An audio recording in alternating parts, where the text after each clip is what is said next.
I'm Matt Cundill. I'm host of the Sound Off podcast. We're doing this one live. We are recording this for audio, but we're also streaming this to video. And originally I was going to do this only audio, but then I thought, wait a second, we've got all the equipment.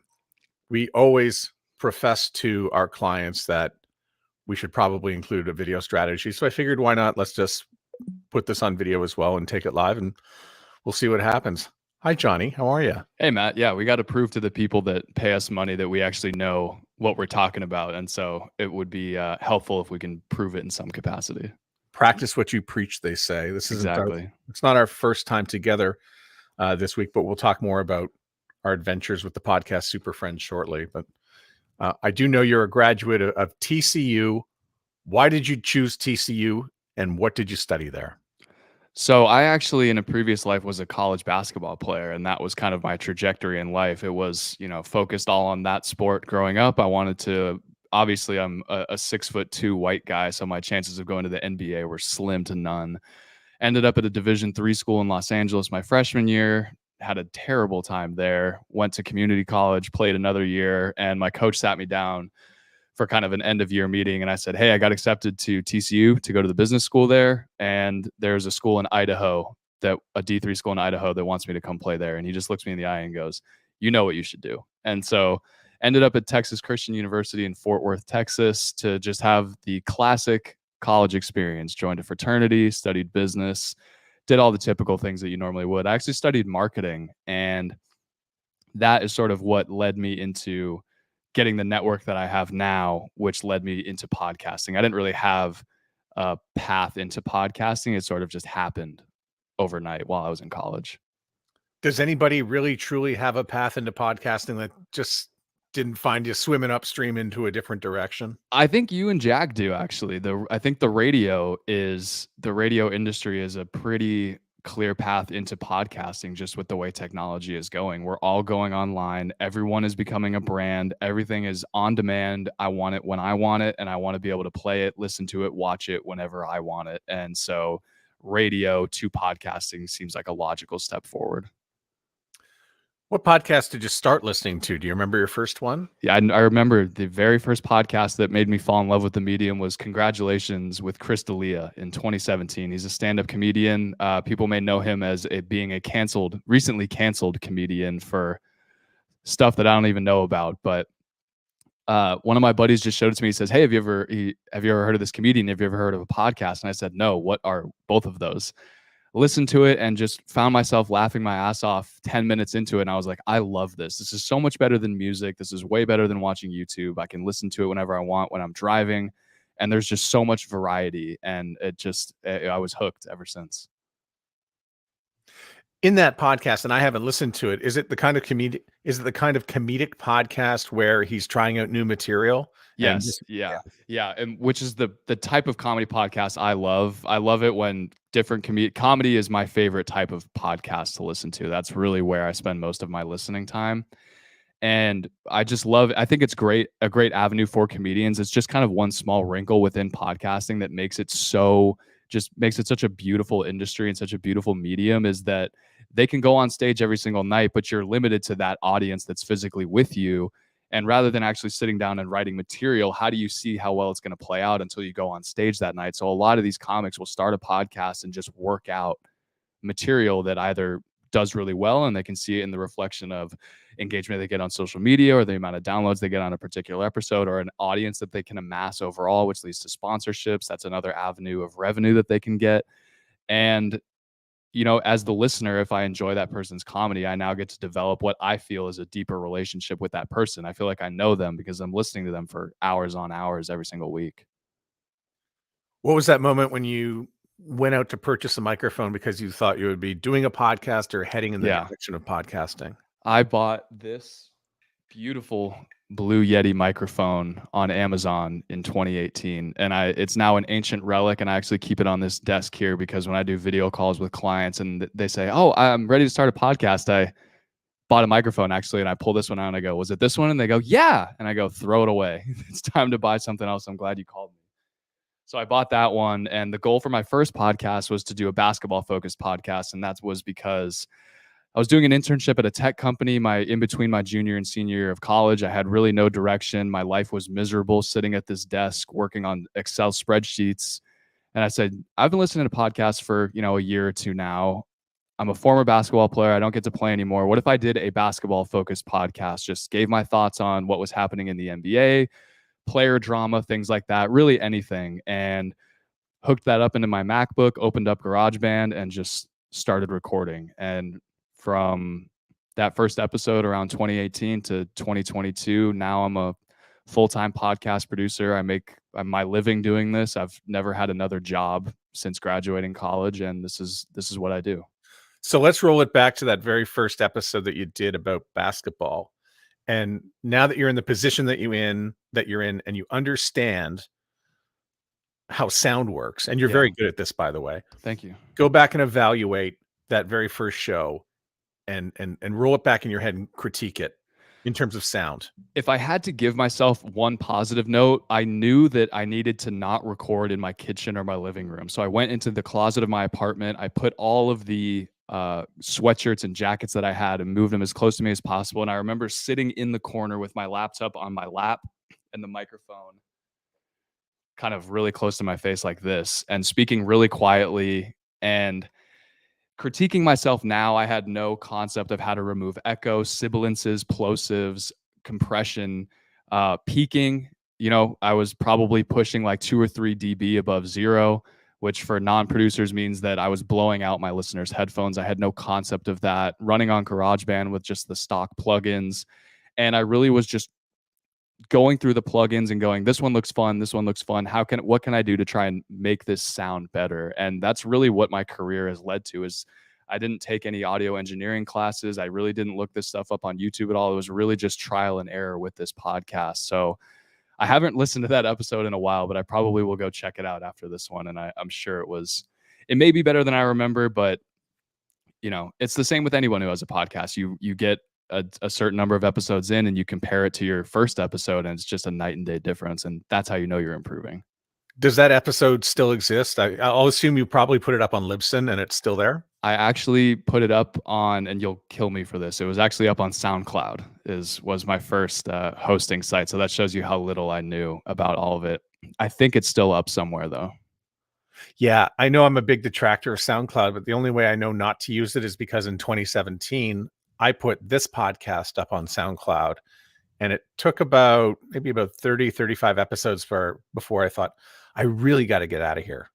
Yeah, I think I migrated it over to Anchor off of your recommendation, just as I had some downtime. And I remember you saying that when you have podcasts that aren't recording anymore, you don't want to keep charging them for the hosting costs, and they just keep getting a bill every single month just for a podcast that they're not continuing to live. And so I migrated it over to Anchor, and it is in the cemetery of tens of thousands of podcasts.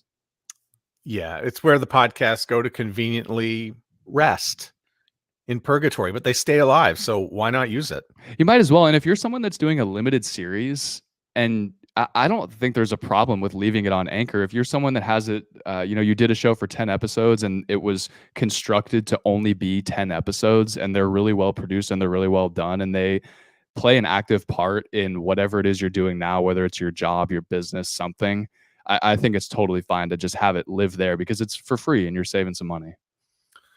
Yeah, I guess the only time I would not recommend that is if you had I'll use true crime, for instance, and you wanted to go back and put some dynamic audio in to update the series, or to maybe remonetize it and have some, hey, I've got new offerings and whatnot. So if you play in that ballpark, Anchor might not be your thing. But if you're done with the show, there's nothing wrong with moving it over to Anchor when you're done. I agree.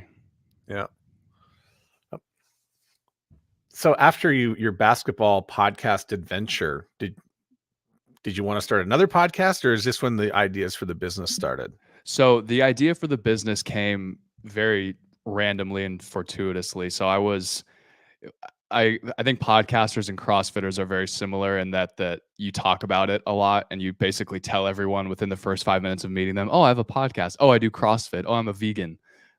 It just comes up because you feel like it's something that makes you different from everybody else. So I remember sitting my senior year of college, no job prospects, zero direction of what I wanted to do. I knew I wanted to do podcasting, something in that way, but I had no idea of how to make that into a business or make money doing that. And one of my professors called on me in class to talk about something. It came up that I had a podcast, and she said, "Stick around after class. I want to talk to you." I was like, "Okay, that sounds pretty cool." I stick around after class, and she says, "Hey, there's an alumni that wants to start a podcast. Do you think that you could help them get set up?" And me, all the experience I have up to this point is about 8 episodes recording into a Blue Yeti, still trying to figure out how to not make my earbuds blow out of proportion because I had no idea how to stop it from peaking. Um, and I just said yes, of course. And I did have the smarts to actually prepare for this meeting. So I set a meeting with this guy. His name is Chris Powers, who is probably, the flagship of my business today. And he's a mentor of mine. And I wouldn't be where I am without him today. I do a bunch of research on him. I put together a whole 1 page and I say, here's all the equipment that we need. Here's where we're going to host the podcast, Anchor, because that was my frame of reference, was putting it on Anchor. I said, here's 15 different names that you could call the podcast. I know that you work in real estate. Here's 10 of the biggest people in Fort Worth that do real estate that you can interview. And here's 10 different topics that you could talk about with them. So really went above and beyond what I really needed to do for that meeting. Put on a suit, go and meet the guy, show him this presentation. And without even looking at it, he just takes, well, I guess he looked at it, but takes one look over the sheet and goes, "You're hired." And to this day, he's told me that the preparation that I put into that meeting was what sold him on me. And so me and him really worked together to launch this podcast, which to him now is become just an incredible benefit to his business in terms of bringing in investors to his real estate company. I think we just crossed over 50,000 downloads last month, and it's our 3rd month in a row of hitting that number. I think we're going to cross 750,000 downloads overall of the life of the podcast. It's done extremely well. But really, I use that podcast to learn what equipment do we need, what microphones do we need, and then all of the back end production. How do I make 2 guests that are sitting in the same room together? How do I avoid mic bleed? How do I make sure their levels are the same? If someone's deciding to talk this far back from the microphone, how do I increase the gain on that? And so it was really just a work in progress for both of us. And that's really where I got started. About 6 months into that, I was quote unquote interning for him. I was about to graduate college, and he looks at me and he goes, "There's more people like me that want to start podcasts but don't know how to do it. You should start a business doing this." And at the time, I kick myself, my former self, because at the time I was splitting my time between going to class, working on his podcast, and I was actually making money on the side, working as a desk attendant at the rec center on campus. And I was so nervous about jumping into entrepreneurship and starting my own business without that lack of a safety net and a steady paycheck coming in. I really didn't know. I was like, "I don't know if I should quit my job at the rec to do this with you." And he was like, "That's a stupid idea, but you need to make your own decision." And he was very gracious. He wrote me a small check to fund me for the first year just to keep my lights on and help me find business so I didn't have to do stuff on the side. And that really just launched me forward. And the network that he provided me of people that he knows that are very successful in business, that combined with Twitter led me to, I probably now manage 12 to 15 podcasts right now, doing all back end production for them. So if I think back to that initial, interaction with Chris, I think the takeaway I have from it is the fact that you went and told him there are 10 potential guests out there for you to interview. And so I think that's really important when people start a podcast. If you want to start a successful one, I usually say, what do your first 3 episodes sound like? But then I also say, well, what does episode 10 sound like? Yeah. But you went a step further and said, here are 10 right off the top that you should do, because then immediately you get this idea of what the brand is going to sound like, what the show is going to sound like, and you're just going to be inviting people into the tent. So I thought that was really smart. I assume you still stick to that when you are launching new podcasts? Yeah, I've cut it down. If I'm, now it's my interactions with people, since I'm more established, they'll come to me and give me a generic idea of what they're looking for. And I'm not doing so much prep beforehand, but I always encourage them, hey, if we're going to work together, we need to have at least 4 or 5 episodes produced in the can, ready to hit publish at any time. That way we give ourselves enough runway to where we're not looking at each other on Monday night going, we need to put something out tomorrow, and we don't have anything recorded. So I try to build out that catalog of content with them beforehand so that they're not scrambling and rushing. And you're right, it does help them kind of actually materialize this podcast a little bit more in their mind, because now that they have to sit down and write down, who am I going to talk to? it kind of gets you out of that sort of, I don't even know the word, but you're in this phase where you're just so excited about launching a podcast. You're not even thinking about the content side of it. You're just excited about the pretty microphone and having cool cover art and music and things like that, that you're not really planning. Once you're actually sitting down and planning who you're going to talk to and what you're going to talk about, that makes it feel a lot more real and gets them a lot more committed to the concept. Did you know you were going in and creating branded podcasts? Like, did you understand that term, or did you just say, I'm going to do it? No, it's a lot of just kind of figuring it out as you go.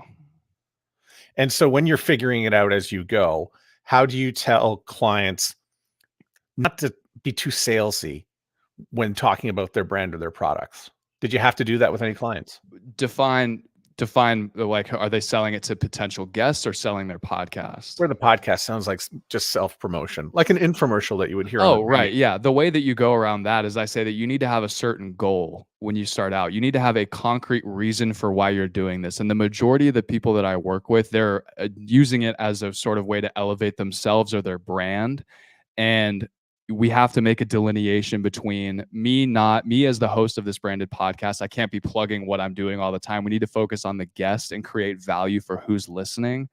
And then the goal of the podcast is to either bring this guest needs to become a client, and this is sort of my foot in the door with that person, or we need to maneuver the audience, leverage the audience to trust us, and then use advertisements either at the pre-roll, the mid-roll, the post-roll, or in the show description of, hey, we're doing the podcast because of X. If you want to invest in my real estate fund, you can do it here.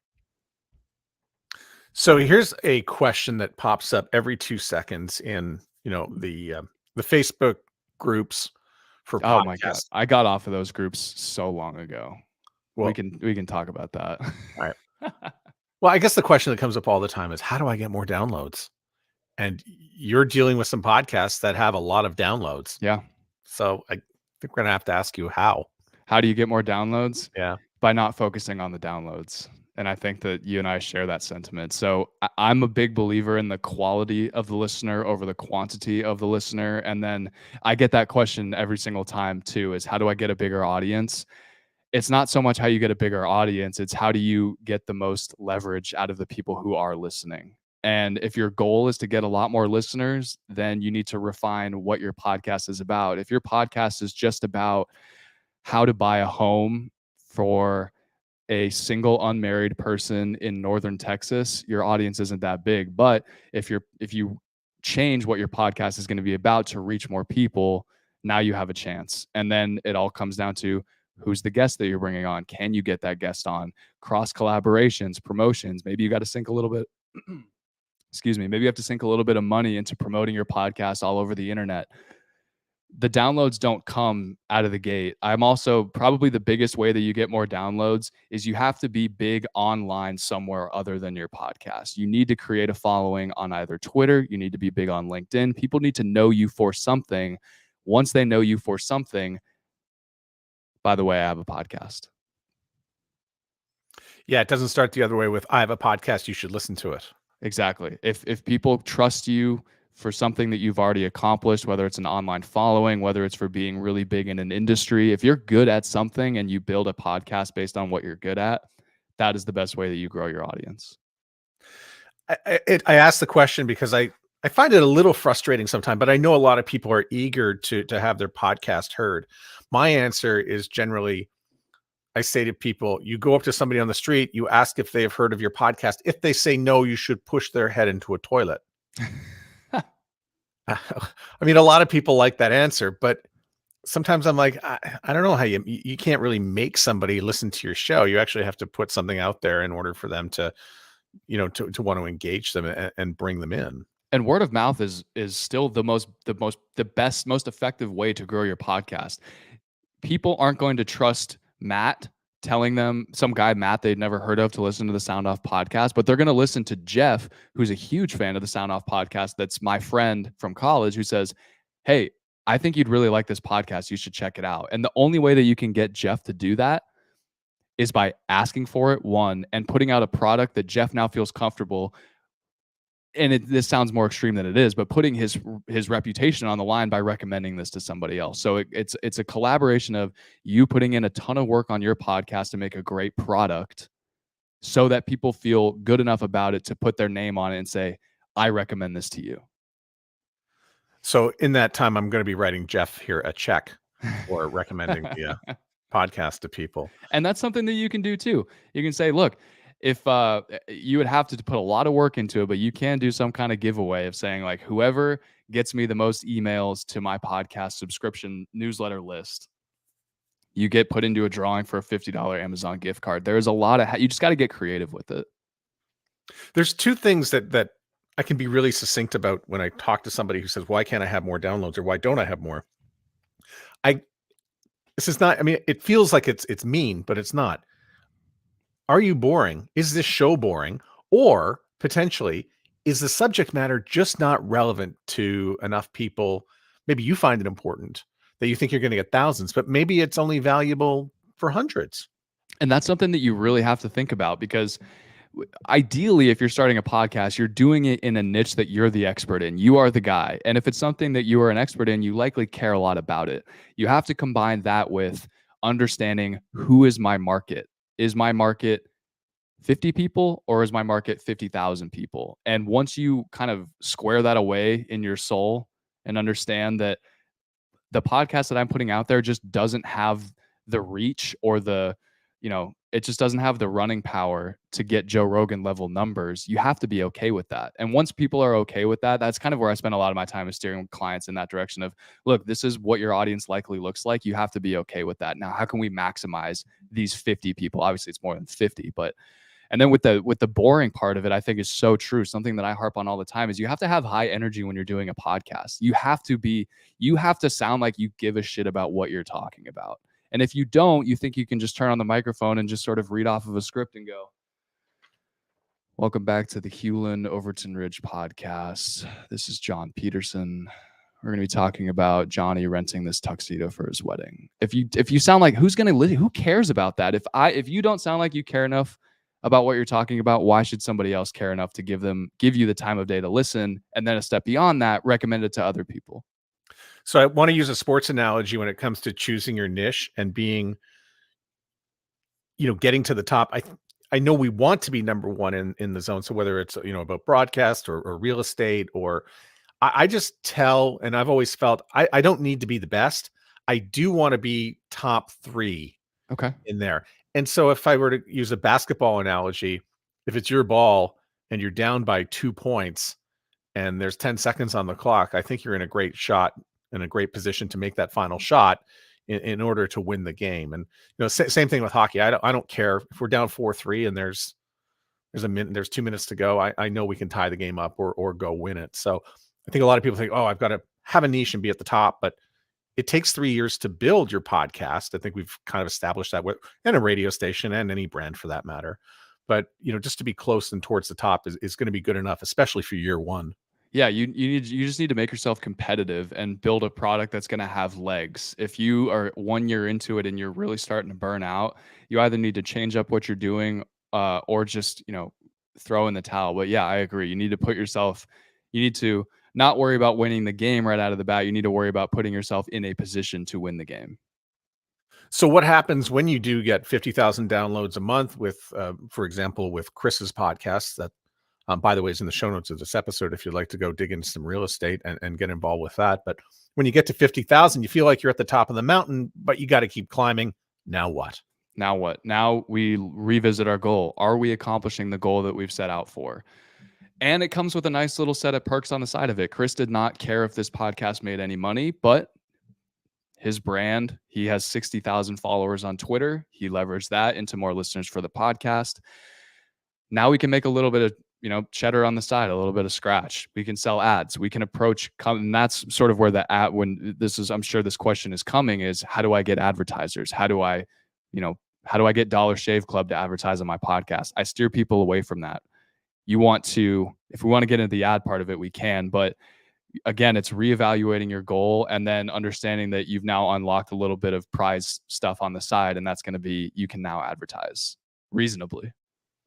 How did you become a podcast super friend? It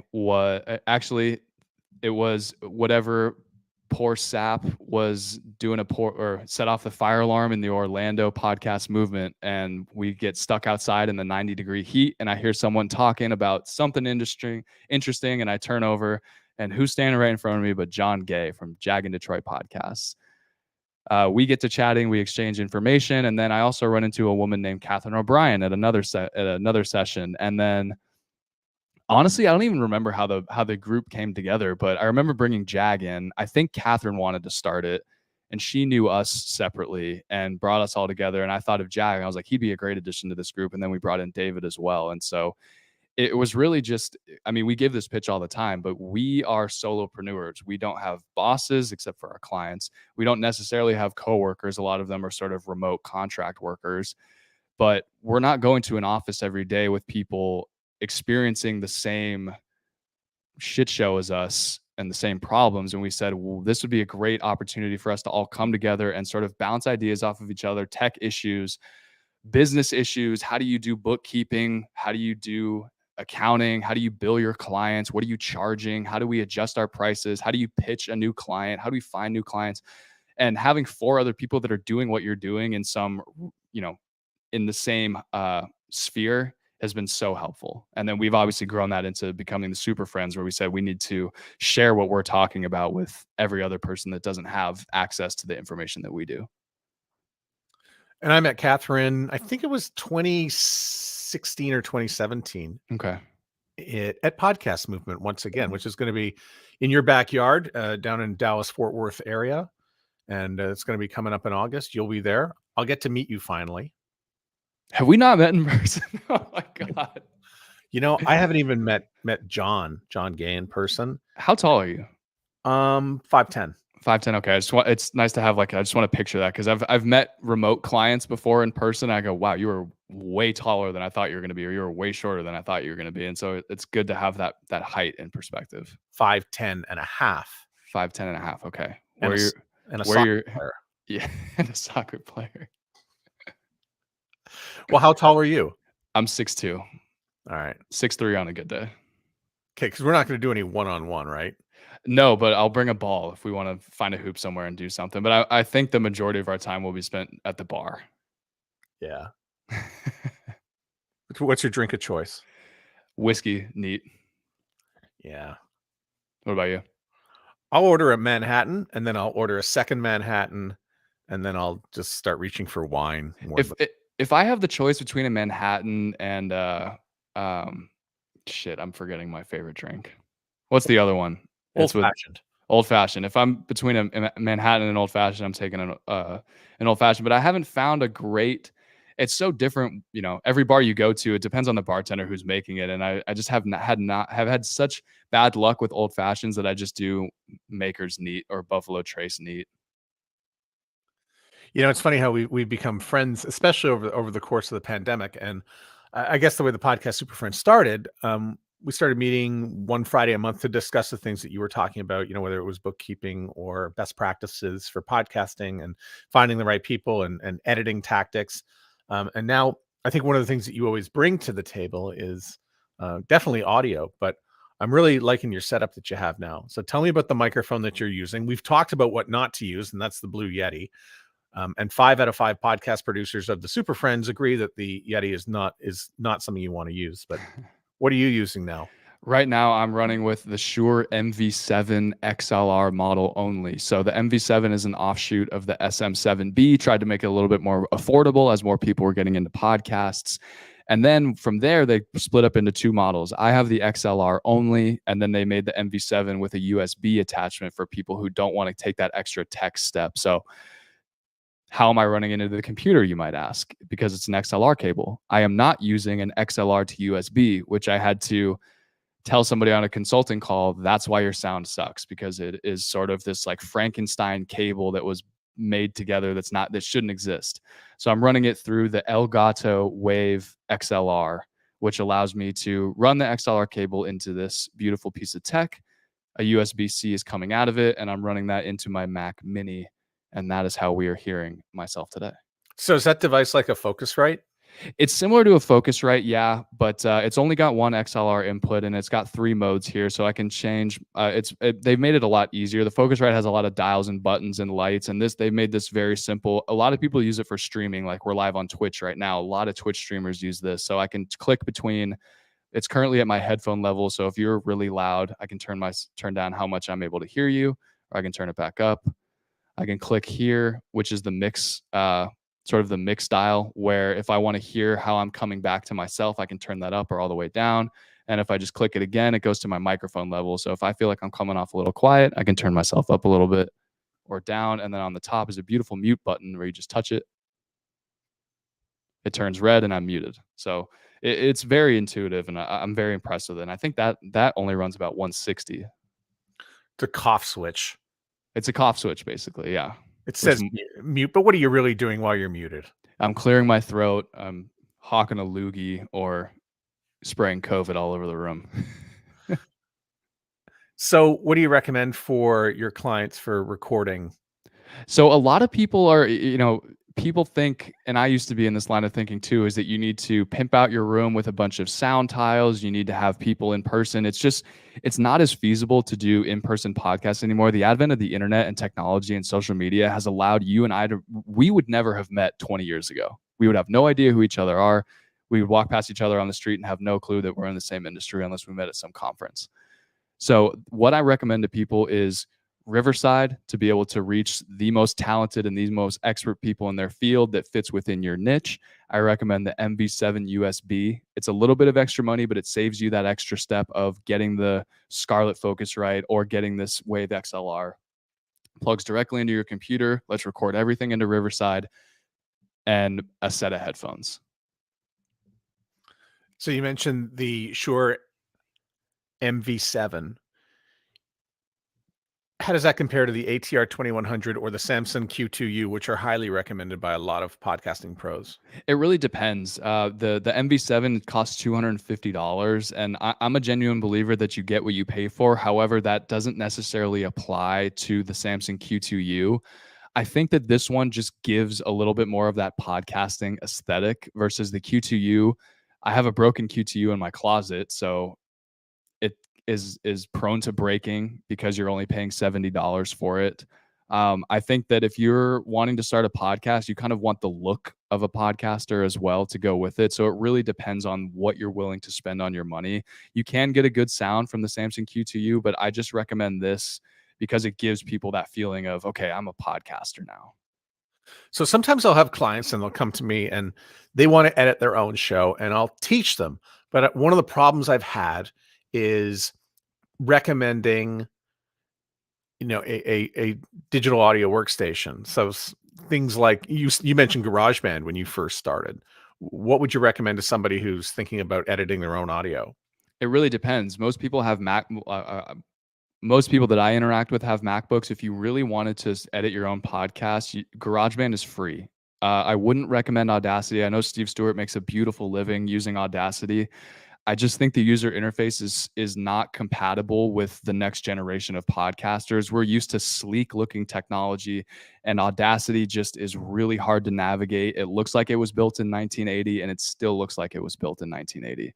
GarageBand is a really friendly solution. If you are already using Photoshop or Illustrator or any of the Adobe Suite products, you can kind of add on, I think, whatever the Adobe audio, I think it's not Premiere. Premiere is the video. Audition, you can use that. But I upgraded once I realized that this was going to be my full-time business. I make all of my audio off of Logic Pro X, which is sort of just the paid version of GarageBand as an upgrade. If you want to upgrade to Logic Pro X, it's $200 one-time payment, or you can do Adobe Audition, which is a monthly recurring subscription, which I don't care for. So that's why I've moved away from there, or I stay away from Audition. And you talked a little bit about marketing your company, Straight Up Podcasts, and the newsletter, and you speak to the power of the newsletter. I'm very lazy with mine. What am I missing out? Convince me I need to do it on a more regular basis. Yours shows up every Monday at 6 a.m. Central Time. Tell me why I need to get more involved with this.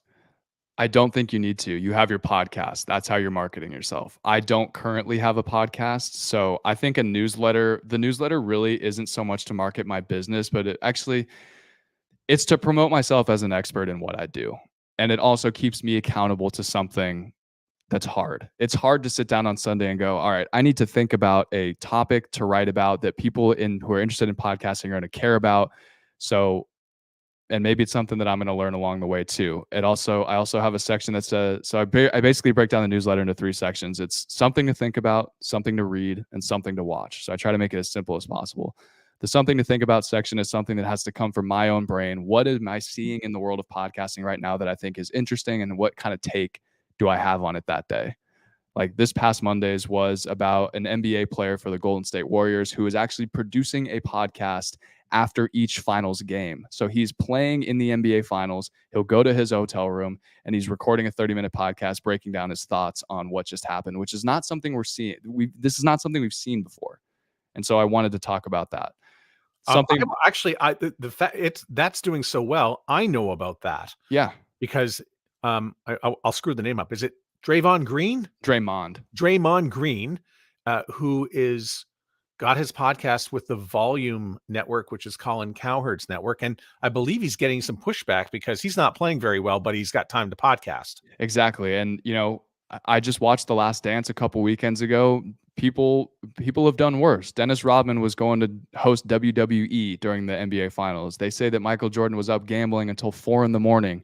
during finals games. I think that going to my hotel room and recording my thoughts on the job that I just did for 30 minutes, I think there could be worse things. And I got an email response about it saying, like, why is he doing this? Why do you think he's doing this?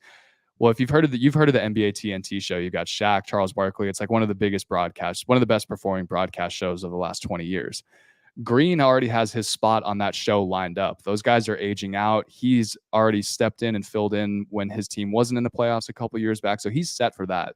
He's just getting reps behind the microphone, and he's building up an audience that he's going to have on the side because he's not going to be paid to be in the NBA forever, but he can be paid to do this podcast forever. Wait a second. You're telling me you just watched The Last Dance a few weeks ago? I rewatched it. So I watched it during the lockdowns when it came out, but it's just one of the best. I think it's the best documentary I've ever watched. And so I spent 10 hours over the weekend watching it. I think the best part about that is you don't have to be a basketball fan in order to really appreciate it and love it. No. Yeah. And I still see more Michael Jordan shirts around the world than I do LeBron James. Exactly. So they did such a fantastic job of turning it into a story. And that's why you're right. You don't have to be a basketball fan, but you see all of these characters, all of these players within this drama of trying to get all these personalities to come together and win. And that's, I think, ties back to the power of podcasting. You don't necessarily have to be a fan of whatever podcast you're listening to, but if you can tell the story in a right way, you can attract so many people to listen to it. What's something that keeps you up at night with regards to podcasting and the future? I'll open up the veil a little bit. Something that keeps me up at night is the economy's not doing great. We all know that. What's the easiest thing for someone to cut out of their budget? Advertising, always. They're advertising their podcast editor, their podcast producer. And so I am constantly worried about what ways can I further add value to my clients in order to show them what they're doing matters. So, but in terms of the podcasting industry, something that bothers me, I think, is the people that get into it because celebrities specifically that get into it because it's the hot thing. Like, it annoyed me when Barack Obama and Bruce Springsteen started a podcast and just put literally zero effort into it. But they knew that you got Obama and Springsteen's name tied to it. We're going to make a bag doing that. Whatever. It's a podcast. So it bothers me when people don't have a passion for the craft, which is, people can look at me and say, well, that seems like a silly thing to care about, but I love this medium so much. It's what I was born to do. And I was lucky to figure that out when I was 22, but it bothers me when people start podcasting for the wrong reasons. Don't you think that celebrities are going to get their comeuppance though, when it comes to that? Like, people will listen to it for about 3 or 4 episodes and then they go, that's nice, Bruce Springsteen. I really like you on the other end of Spotify when I'm listening to the songs. And Barack Obama, that's nice and interesting. we've heard you before talking and people flame out, because I do see that with celebrity podcasts. The first 4 episodes are great, and then it drops down, and unless they really keep at it, then it might Yeah. fall off. They really can ride on the coattails of their celebrity for really 3 to 4 episodes, and then people keep listening and they go, you are not as talented at this as I thought you would be. And it's hard to you can't just ride on the name of your celebrity forever. So the folks that do stand out that are really good at this, like Dax Shepard, fantastic podcaster, great actor at one point, a stand-up comedian, but he's really come into his own in podcasting. So that excites me too, is that it's going to give people like Dax Shepard, Draymond Green, people that excel in other aspects of life that can also excel in podcasting. So that I guess is the bright side of all this. What's your podcast app of choice? Spotify. What's your next favorite? Don't have one. I like that my music and my podcasts are together, and I like that Spotify has the interactive time codes where I can just jump to different parts of an episode. And I also like that there's the video integration. If I'm going to watch Joe Rogan, I can actually watch it on my phone, which is nice. Okay, that's interesting that you mentioned about the time codes, because I've seen it show up but not everybody knows this. It's a bit of a hack almost. I'm surprised more people don't know it. So why don't you explain to everybody who has a podcast about how you use those time codes? And they kind of act like chapter markers, but they're not really. Yeah, they absolutely act like chapter markers. And this is one of my biggest upsells with all of my clients. I say you should have time codes in your podcast. And my sort of offering to that is as I'm going through and editing, I will mark down the time code. So if you're editing your own podcast, you're going through and you hit the point and you hit pause and it says 9 minutes and 2 seconds. That's when I start to ask him the question about why he started his first business. I now put that into my show notes. I put parenthetical 902 end parenthetical, and on Spotify that will code it in the show notes to where I can just tap it and it will jump to that section in the podcast. So I don't have to listen through and not necessarily know what where the conversation is going to go. I can jump around and only listen to the parts that I want to listen to. Like I have had one podcast where at the end of every episode, he asks his guest, what is the purpose of business? And he always gets really cool answers about it. And he's had guests come on and say, I love that you asked that question. And it's really my favorite part to listen to. I'll even skip to the end of the podcast and listen to that part first, and then listen to the rest of the episode. So it allows people that have a favorite segment of your podcast to jump to that directly. Or if I'm a brand new listener, I'm not entirely sure that I want to dedicate an hour to your podcast, I can scroll through the show notes and go, oh, that seems like an interesting topic. Tap that, listen to that 10-minute segment. I've still given you a download. I still might give you a subscribe. I don't have to necessarily consume the entire episode, but I'm now a listener of your podcast. Is Spotify the only one that works with? As far as I know, yes. Don't quote me on that. I'm sure that other ones do. I know that Apple does not, which is infuriating. Yeah. So more people will listen to my podcast on Apple than on Spotify. As with most podcasts. Yeah. Yeah. I would love to do that and take the time to put those chapter markers in. It might be effective, but I've gone another route and started to do transcription instead. Transcripts are great. I think those are a fantastic option. Yeah. I just don't know. I guess it comes down to how much time we have to put into every episode, because I could do one episode and then spend the next 6 days polishing it up and having every bell and whistle into the show. But it really does come out to time and choice. I mean, even artwork, for instance. Oh, absolutely. And that's why I think it's best fit for someone who has the time to do that, or they're paying someone like us to put their podcast together on the back end. So it's really a value add kind of deal. And the way that I sell people on it is, you want to make this, your podcast is now in a sea of other shows that people have so much to choose from. And even outside of podcasting, I could go to YouTube, Instagram Reels, TikTok even. There's so much there to choose from. How do you stand out? And if your podcast is just, I click on the episode description and it's just 2 paragraphs of, my name is Bill Joe and I spent time with Bill Smith today and he's the CEO of this manufacturing company, Enjoy. I don't really have a lot to go off of. But if I have all of the links to all of my social media, all of the links of Bill's social media, every single topic that we talk about, and you can just scroll and you go, wow, someone put a lot of time into this. This is a much more professional product than the other podcast I was going to listen to where I only got 2 sentences out of it. you're now taking something that is essentially the same product, but now mine has much more perceived value.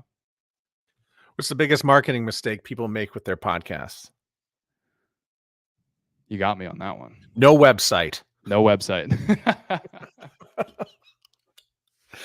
Phone a friend.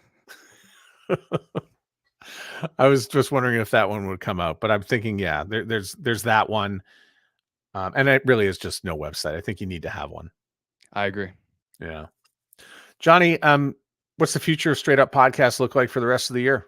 More clients, more podcasts, more numbers, and more downloads? I think so. I really just want to become better at what I do. I want to make audio sound better so I can continue to pursue my passion of making podcasts. I think I'm going to move away from the Straight Up Podcast name, though. I've really adopted this Johnny Podcasts persona, and I think tying that as the official business name, I think, is probably the way to go. I hope you have secured the domain. If I not, did. I'm not okay. Good, because I wasn't going to release the episode until you secured the domain. No, I bought johnnypodcast.com. I own that. All right, Johnny. Thanks so much for doing this and being on the show. Thank you, Matt.